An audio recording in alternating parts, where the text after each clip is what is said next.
அனைவருக்கும் வணக்கம். PGTRB psychology unit 7 இருந்து இன்றைய வினாக்களை காணலாம். இன்றைய முதல் கேள்வி, குறிப்பிட்ட திறன் அல்லது அறிவை அளவிட பயன்படுத்தப்படும் கருவி எது? இதற்கு சரியான பதில் பி, தேர்வு.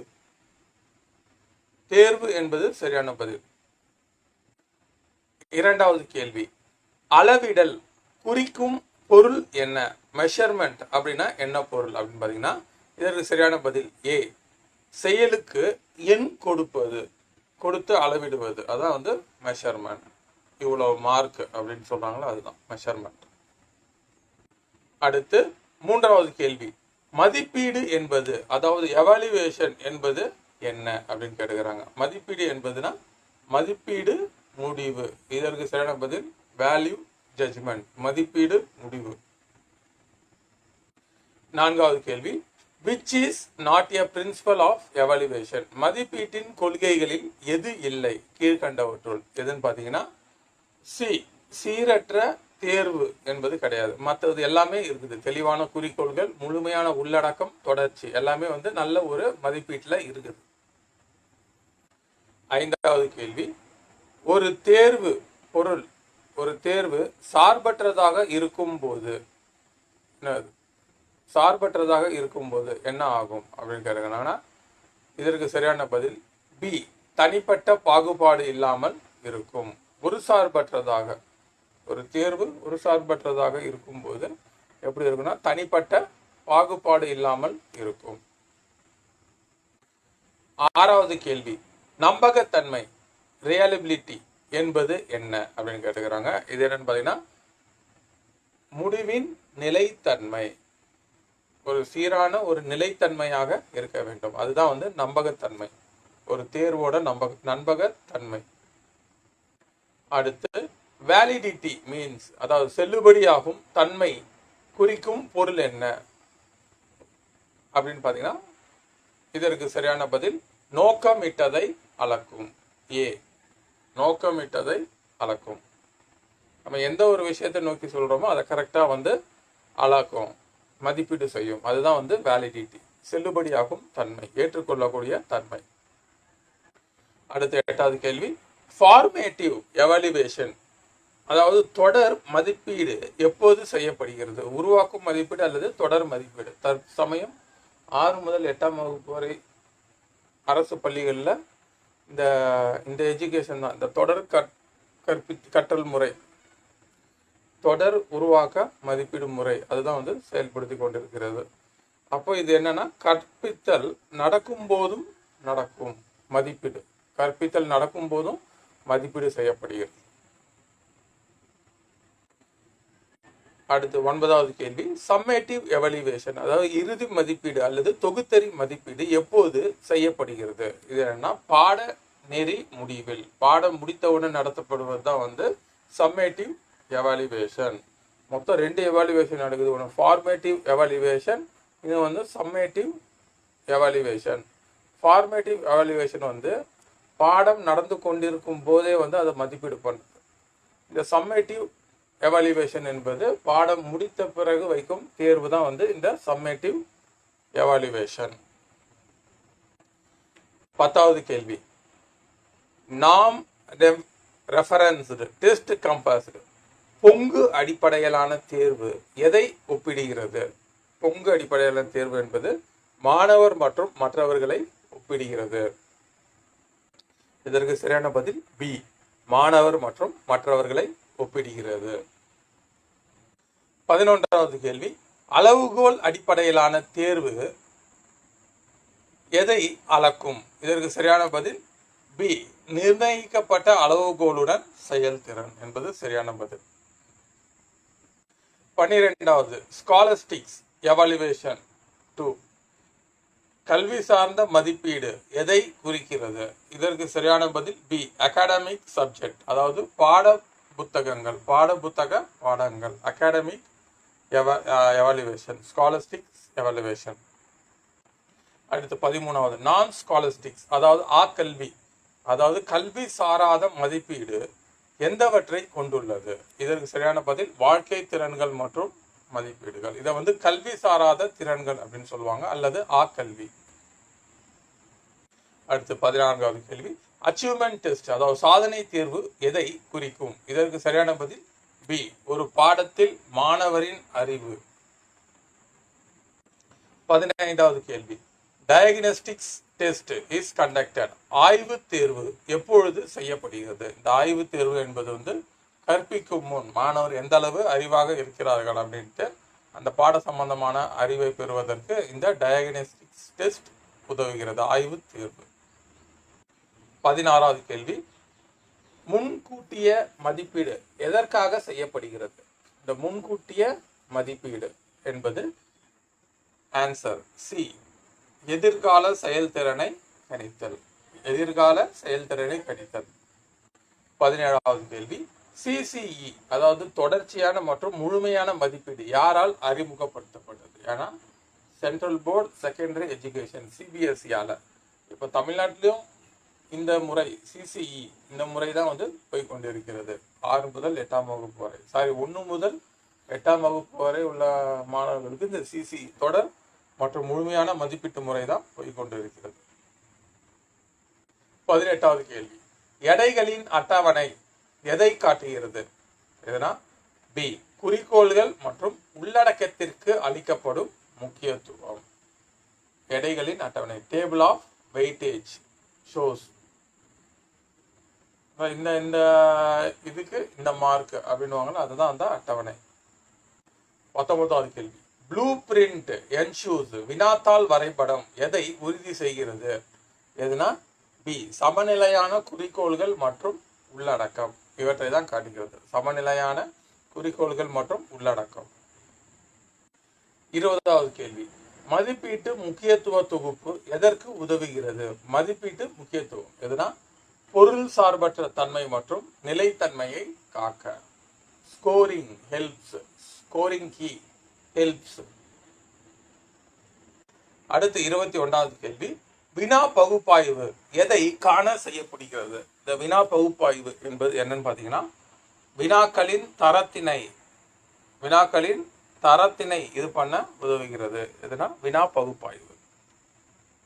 அடுத்து 22வது கேள்வி, சிரம குறியீடு எதை காட்டுகிறது?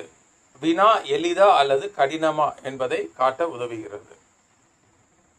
23வது கேள்வி, அதாவது சிரம குறியீட்டின் டிஐ சூத்திரம் என்னன்னா இது சரியான பதில் ஏ, கரெக்ட் ஆன்சர், சரியான பதில் மற்றும் மொத்த மாணவர்கள் இன்டு 100 என்பது அதனுடைய ஃபார்முலா. ஒரு பேப்பரோட கடினத்தன்மையை கண்டறிய உதவும் சூத்திரம்.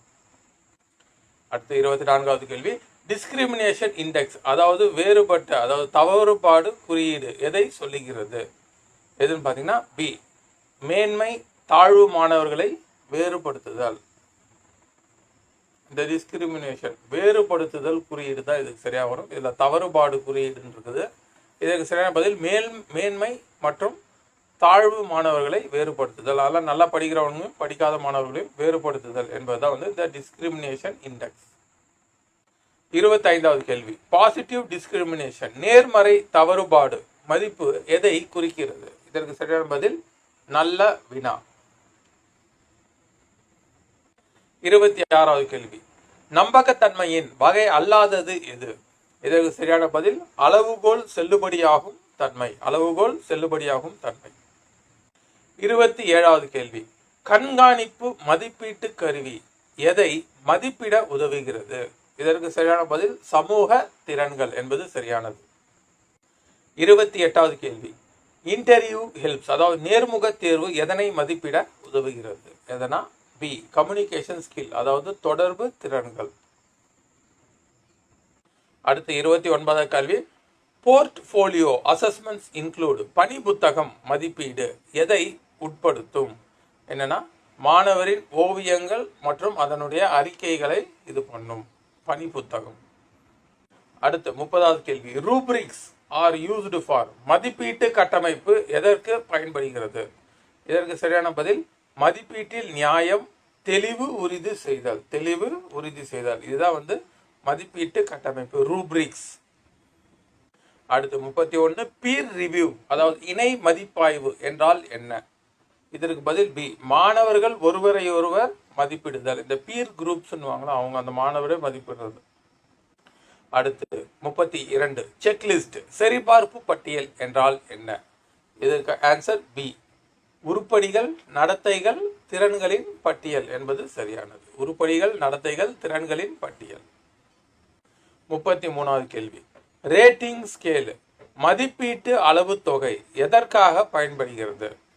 எதற்குனா ஏ, செயல்திறனை எண் மதிப்பால் அளவிட. செயல்திறனை எண் மதிப்பால் அளவிட மதிப்பீட்டு அளவு தொகை. 34வது கேள்வி, which one is not a tool for assessment? மதிப்பீட்டு கருவிகளில் எது இல்லை?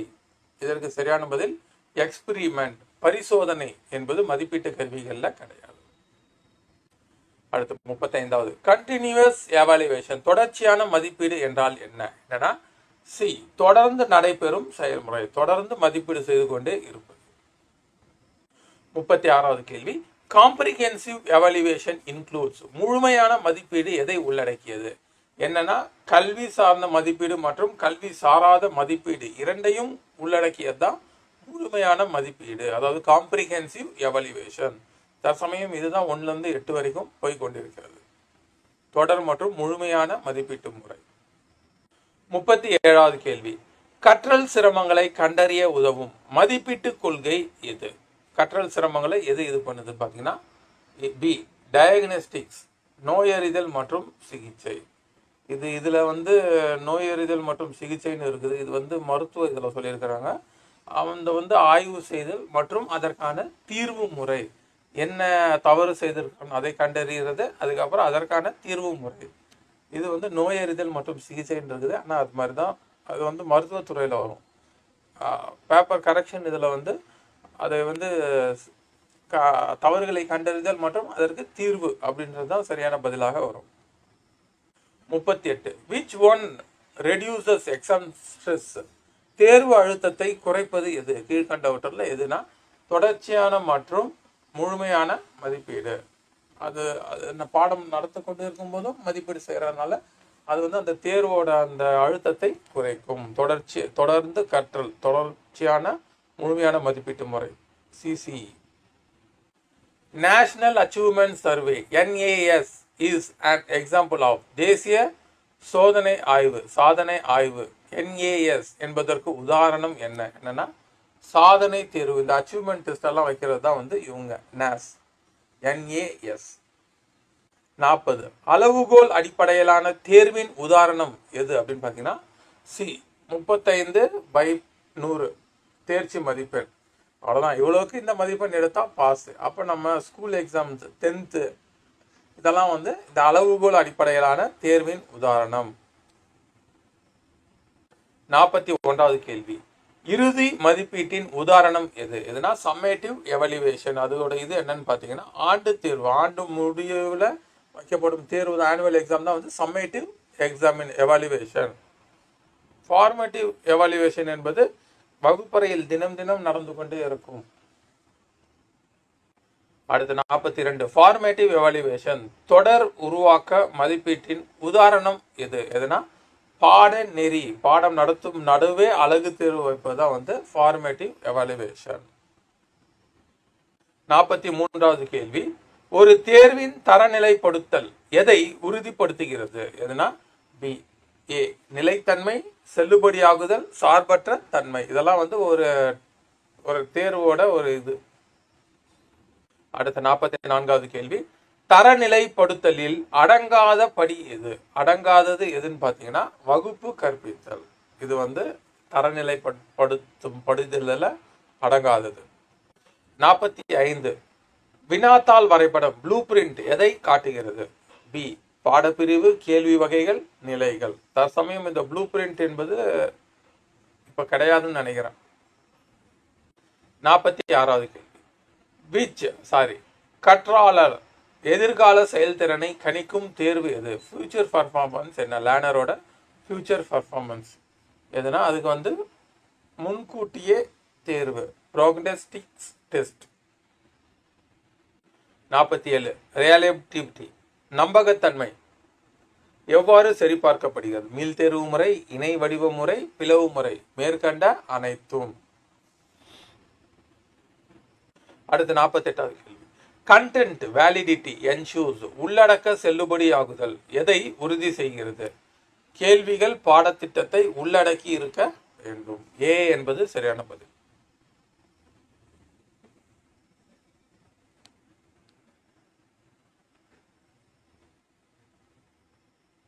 49வது கேள்வி. கற்பிப்பதற்கு முன் நடத்தப்படும் தேர்வு எது? என்னன்னு பார்த்தீங்கன்னா டயக்னஸ்டிக்ஸ் டெஸ்ட், அதாவது ஆய்வு தேர்வு. முன்கூட்டியே என்ன அளவுக்கு தரமாக இருக்கிறன்றதை கண்டுபிடிப்பதற்காக. 50வது கேள்வி. கற்பித்த பின் நடத்தப்படும் தேர்வு எது? இதற்கு தேர்வுனா அச்சீவ்மெண்ட் டெஸ்ட், சாதனை தேர்வு என்பது சரியானது. அடுத்து நீட் போன்ற தேர்வு எதற்கு உதாரணம்? இந்த நீட்டு, ஜேஇ இந்த எக்ஸாம்லாம் எதற்கு உதாரணம்னா பி நாம் ரெஃபரன்ஸ்டு டெஸ்ட், பொங்கு அடிப்படையிலான தேர்வு. எங்கேருந்து கேட்பாங்கன்னே தெரியாது. நான் ரெஃபரன்ஸ் நாம் ரெஃபரன்ஸ்டு டெஸ்ட். 52 வாழ்க்கை திறன் மதிப்பீட்டின் உதாரணம் எது? எதுனா மதிப்பு கல்வி மற்றும் மதிப்பீடு, வாழ்க்கை கல்வி, லைஃப் ஸ்கில் எவாலுவேஷன். 53 அறிவையும் பயன்பாட்டையும் அளப்பது எது?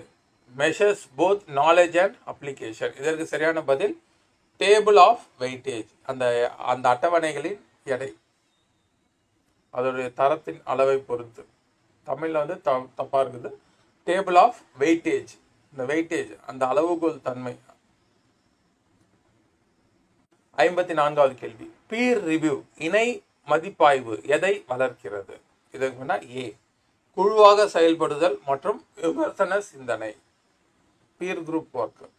55வது கேள்வி. 1 முதல் 5 வரை எண் மதிப்பெண்களை அளிக்கும் கருவி எது? எதுனா மதிப்பீட்டு அளவு தொகை என்பது சரியானது. 56வது கேள்வி. Which evaluation helps in giving remedial teaching? திருத்த கற்பித்தலுக்கு, அதாவது ரெமிடியல்னா அது வந்து ஒரு வலுவூட்டுதல் முறை, வலுவூட்ட கற்பித்தல். திருத்த கற்பித்தலுக்கு உதவும் மதிப்பீடு எது? எதுன்னு பார்த்தீங்கன்னா ஆய்வு மதிப்பீடு. பாடம் நடத்தி முடிச்சதுக்கு அப்புறம் ஒரு மாணவர்கள் எந்த பகுதிகளை வந்து ரொம்ப ஒரு கடினமான பகுதியை, அவங்களுக்கு புரியாத பகுதியை மீண்டும் சொல்லிக் கொடுப்பதற்காக வைப்பதான் வந்து இந்த remedial teaching. 57 valid test must, ஒரு செல்லுபடியாகும் தேர்வு கண்டிப்பாக எப்படி இருக்க வேண்டும்? எதுனா நோக்கமிட்டதை அளக்க வேண்டும். நம்ம எந்த இடத்துல அவன் வந்து ஒரு நல்லா இருக்கிறான் நல்லா இல்லை அப்படின்றத அளக்கிறதுக்கு தான் வந்து ஒரு செல்லுபடியாகும் தேர்வு, ஒரு வேலிட் டெஸ்ட் மஸ்ட். 58வது கேள்வி. ஒரு நல்ல தேர்வின் பண்புகளில் இல்லை என்பது எது? எதுன்னு பார்த்தீங்கன்னா பிரபலத்தன்மை என்பது தேவையில்லை. பொருள் சார்பற்ற தன்மை, அப்ஜெக்டிவிட்டி, ரியலைபிலிட்டி, நம்பகத்தன்மை, வேலிடிட்டி, செல்லுபடியாகும் தன்மை, இவை எல்லாமே வந்து ஒரு நல்ல தேர்வின் பண்பு. பிரபலத்தன்மை வந்து தேவையில்லை. 59வது கேள்வி.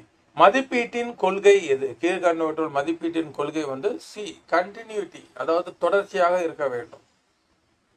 60வது கேள்வி. அடுத்த வகுப்புக்கு உயர்த்த எந்த மதிப்பீடு பயன்படுத்தப்படுகிறது? இதுனா சம்மேட்டிவ் எவாலுவேஷன், இறுதி மதிப்பீடு. 61வது கேள்வி. மாணவரின் நடத்தையை முறையாக பதிவு செய்யும் கருவி எது? முறையாக பதிவு செய்வது எதுன்னு பார்த்தீங்கன்னா ஏ செக் லிஸ்ட், சரிபார்ப்பு பட்டியல். 62வது கேள்வி. வினா பகுப்பாய்வில் எதிர்மறை தவறுபாடு மதிப்பீடு எதை குறிக்கிறது? இதற்கு சரியான பதில் எதிர்மறையான எதுனா மோசமான கேள்விகள், தவறான கேள்விகள் தான் வந்து அதோட அந்த மதிப்பையே பாடுபடுத்துகிறது. Which is an example of scholastic evaluation? கல்வி சார்ந்த மதிப்பீட்டின் உதாரணம் எது? எதுன்னு பார்த்தீங்கன்னா ஏ மேத்தமேட்டிக்ஸ் எக்ஸாம், அதாவது கணித தேர்வு என்பது சரியான பதில். 64வது கேள்வி. அதாவது ஆக்கல்வி, அதாவது நான் ஸ்காலஸ்டிக்ஸ் எவாலுவேஷன், கல்வி சாராத மதிப்பீட்டின் உதாரணம் எது அப்படின்னு கேட்டிருக்காங்க. அதுனா மதிப்பு கல்வி தேர்வு, வேல்யூ எஜுகேஷன் டெஸ்ட். அடுத்து 65வது கேள்வி. கண்டினியூவஸ் எவாலுவேஷன் கிவ்ஸ், தொடர்ச்சியான மதிப்பீடு எதை வழங்குகிறது? இதற்கு சரியான பதில் ஹோலிஸ்டிக் வியூ ஆஃப் ஸ்டூடெண்ட். மாணவரின் முழுமையான கண்ணோட்டம், முழுமையான மதிப்பீடு. 66வது கேள்வி. அறிவு, உணர்வு, செயல் ஆகிய 3 களங்களையும் உள்ளடக்க செய்கிறது எந்த கொள்கை? எதுன்னு பார்த்தீங்கன்னா காம்ப்ரிஹென்சிவ்னஸ், அதாவது முழுமை தன்மை, காம்ப்ரிஹென்சிவ்னஸ். 67. Blue prints helps in avoiding. வினாத்தாள் வரைபடம் எதனை தவிர்க்க உதவுகிறது? எதனா? ஏ, மீளுரைத்தல் மற்றும் சமநிலை இன்மை. இந்த பாடத்துல இருந்து இந்த கேள்வி வரும், இந்த 2 மார்க் வரும், இந்த 5 மார்க் வரும் இந்த பாடத்துல இருந்து அப்படின்ட்டு கணக்கு பண்ணுவதற்கு உதவுகிறது. 68வது கேள்வி. உயிரியல் கற்பிப்பதற்கு முன் அறிவியலில் தவறான நம்பிக்கைகளை கண்டறிய உதவும் முறை இது. எதுனா? ஆய்வு தேர்வு, டயக்னோஸ்டிக்ஸ் டெஸ்ட். 69வது கேள்வி. தேர்வு சார்ந்த பதட்டத்தை குறைப்பது எது? எதுனா? சி, கண்டினியூஸ் மற்றும் காம்ப்ரிஹென்சிவ் எவாலுவேஷன், தொடர்ச்சியான மற்றும் முழுமையான மதிப்பீட்டு முறை. 70வது கேள்வி. Rubrics mainly ensure. மதிப்பீட்டு பட்டகமாப்பு எதை உறுதி செய்கிறது? எதுனா? நியாயம் மற்றும் தெளிவு, ஃபேர்னஸ் அண்ட் கிளாரிட்டி.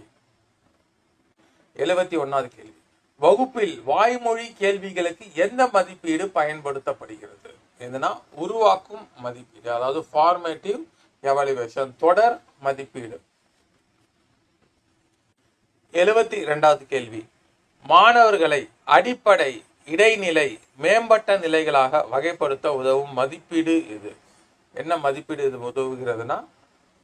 ப்ரோக்னோஸ்டிக்ஸ் எவாலுவேஷன், அதாவது முன்கூட்டிய மதிப்பீடு. 73வது கேள்வி. மதிப்பீட்டின் முதன்மை நோக்கம் என்ன? என்னன்னா கற்றல் முடிவுகளை மதிப்பிடுதல் என்பது சரியான பதில். மதிப்பீட்டின் முதன்மை நோக்கம். 74வது கேள்வி. கற்றல் குறிக்கோள்களுடன் தொடர்புடைய செல்லுபடியாகும் தன்மை எது? எதுன்னு பார்த்தீங்கன்னா உள்ளடக்க செல்லுபடியாகும் தன்மை, உள்ளடக்க செல்லுபடியாகும் தன்மை.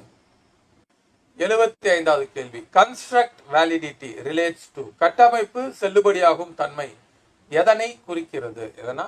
அடிப்படை உளவியல் பண்பு என்பது சரியானது. 76வது கேள்வி.